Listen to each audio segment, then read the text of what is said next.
Well, let's move on to some more positive things. The Packers, of course, signed a bunch of undrafted free agents, as they always do after the draft. I'm going to make a quick run through here of what they are. They got guard Don Barclay from West Virginia, running back Dwayne Bennett from Minnesota, guard James Brooks from Virginia Tech, fullback Nick Cooper from Winston-Salem State, center Tommy Draim of San Diego State, tight end Cameron Ford of Wake Forest, tight end Eric Lair of Minnesota, tackle Mike McCabe of Holy Cross, linebacker Desmond Moses of Tulane, wide receiver Dale Moss of South Dakota State, safety Sean Richardson of Vanderbilt, wide receiver Marcus Rivers of Buffalo, cornerback Deion Turner of Southern Utah, and running back Mark Tyler of USC.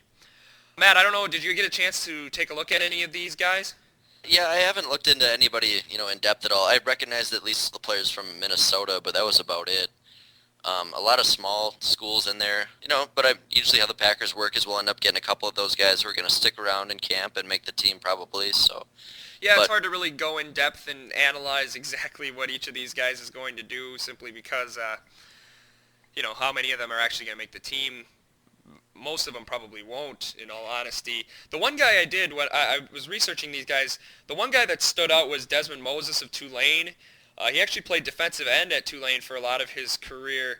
Throughout his career, he had 15 and a half sacks. He had 6 forced fumbles, 2 fumble recoveries, 24 and a half tackles for loss.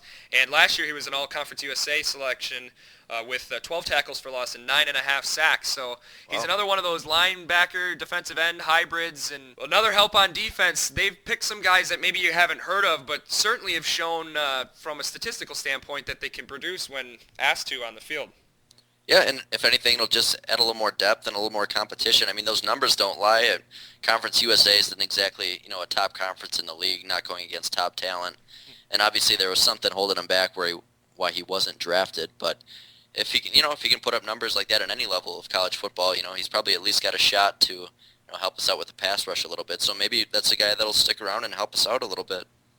Yeah, we'll have to see. So keep an eye on some of those names. You never know. Maybe some of those will be your surprise players, and obviously you'll get to see a ton of them in the preseason, we hope.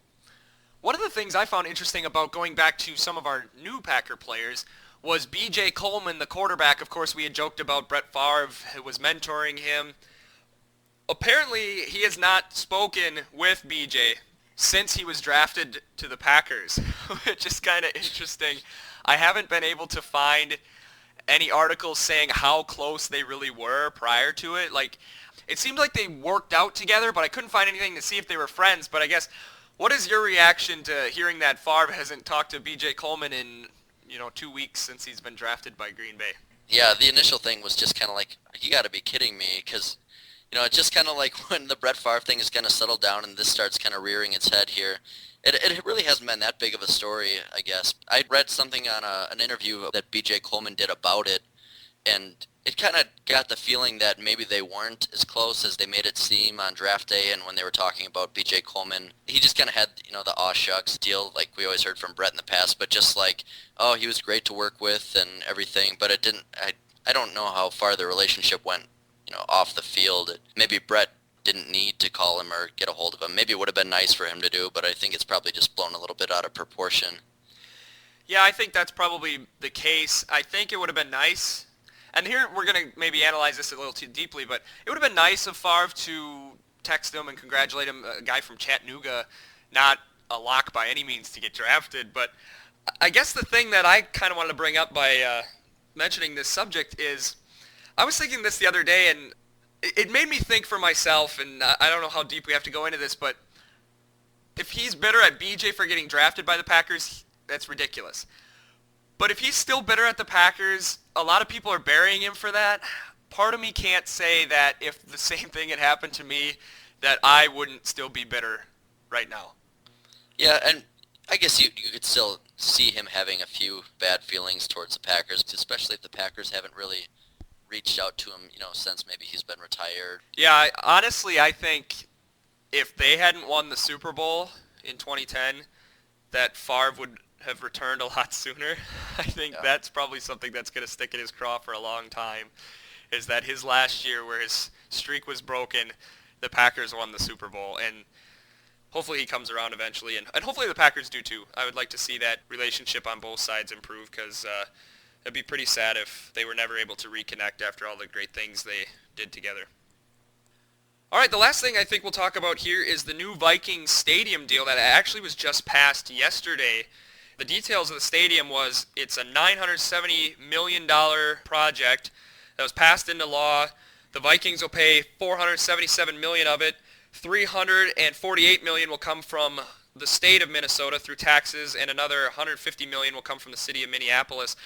There are some politicians over there that evidently are very upset. They thought this was strong-armed through there, that there's a ridiculous amount that the state and city have to pay compared to the Vikings. I know it looks like half and half, but it's going to generate an expected $200 to $300 million for Ziggy Wolf, and they said we're not in the business of helping individual business owners make that kind of money on the back of the taxpayers. The stadium's going to be built on the current site of the Metrodome, and it'll be open, could be open in time for the 2016 season.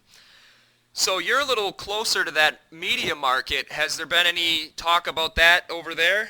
Yeah, there has. And the big thing that I've heard that you didn't bring up was that, I forget exactly how they put it, but I believe it was called a shield, in that it's kind of like what Roger Goodell, has done with like the some of the information on the Saints bounty.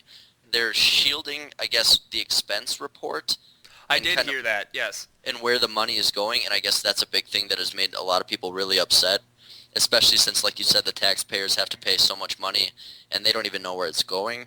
On top of it all, I mean, these people are complaining a lot, and, it's probably more difficult to swallow for those non-Vikings fans who all of a sudden have an increase in the taxes they're paying. But when you look at the community as a whole, if you lose the Vikings because you don't get the stadium, that's going to really crush the economy during that wintertime too. So yeah, they're going to have with having the new stadium. I mean, you remember what happened around here when Miller Park was built. Nobody was going to County Stadium anymore, and as soon as Miller Park came up, everybody wanted to go see it, and it was a huge attraction and really brought a lot of business down in Milwaukee for Brewer games. And if you lose the Vikings, that's pretty crippling to what's going on around there. And 8 weekends a year, it's bringing in a ton of business for all your hotels, restaurants, and everything around the area too. So it'll probably even out. The taxpayers might not see it directly, but I think it's definitely something that had to get done. Whether they took care of it the right way or not is a different story, but I think they got to at least be relieved that they got the stadium deal passed through. Yeah, I would think so.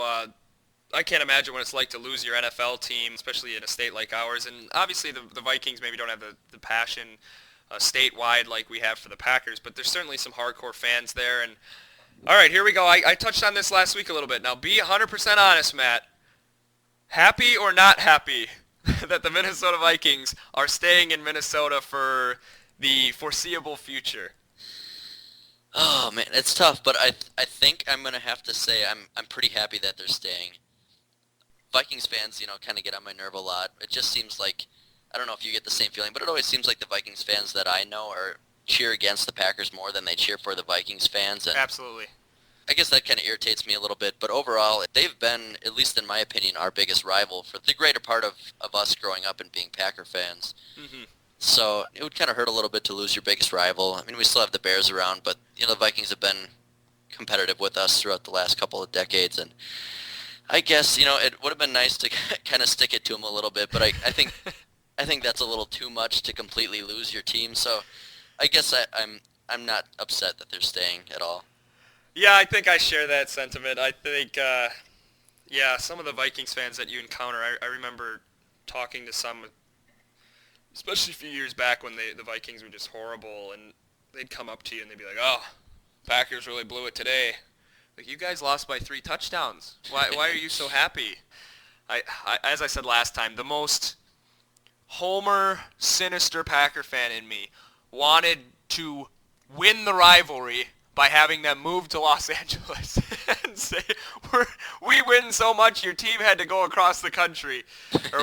But I don't want that to happen to any of the people over there. I know there's people that care about the Vikings as much as we care about the Packers, and I certainly don't want to see them lose their team. Okay, with that, we're going to take a little bit of a break here, and when we come back, we're going to talk about Packers What If. What if the 2002 Packers had defeated the New York Jets and won the number 1 seed in the 2002 playoffs?